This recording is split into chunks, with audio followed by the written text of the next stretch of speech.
Heureusement, nos us et coutumes ont été respectés. Je voulais remercier tous ces jeunes qui ont fait brûler des voitures, lancer des cocktails, Molotov. Merci quand même. Quand Merci. même, c'est ça la France. Allô, Maillot. Allô, Maillot. Régis Maillot. T'as bon, Régis? Bonne année 2022, exceptionnellement. On ne se fait pas la bise cette année. Moi, c'est pas 4. Alors, De toute façon.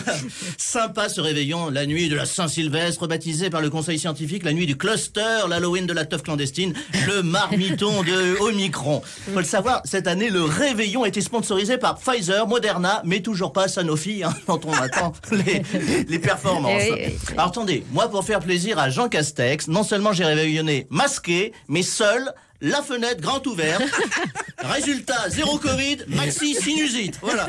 C'est formidable. J'ai passé un réveillon sous haute surveillance sanitaire devant ma télé à ne pas regarder le feu d'artifice qui était annulé.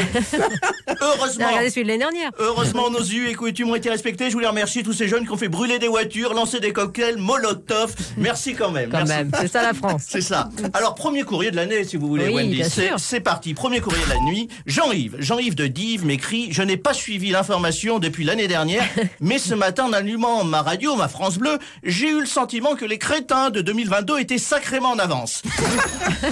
On peut rien te cacher. Je vais te faire un petit combo, Jean-Yves, de mise à jour. C'est parti. Allez, petit combo de mise à jour de l'actu.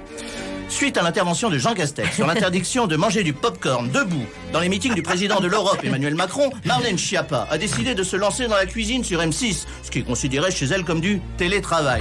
Ce qui a conduit Lionel Messi à se mettre à l'isolement durant une semaine. Heureusement, Agnès Buzyn, qui avait reçu une 3e dose de Légion d'honneur, a débarqué en surf sur la 5e vague durant l'hommage national à l'Union européenne consacré à Grishka Bogdanov, qui avait oublié son mât sous l'Arc de Triomphe. Le drapeau français a été grand remplacé par un pass vaccinal. Aussitôt déclencha une polémique au sein de la communauté scientifique menée par Marine Le Pen sur la nécessité d'obligation du port du masque tricolore en extérieur pour les enfants de plus de 6 ans. Et c'est à ce moment-là précis que l'imam Maître Gims, en plein pic épidémique de coronavirus, s'est effondré en larmes quand Valérie Pécresse lui a souhaité la bonne année sans se voiler dans une vidéo sur Instagram.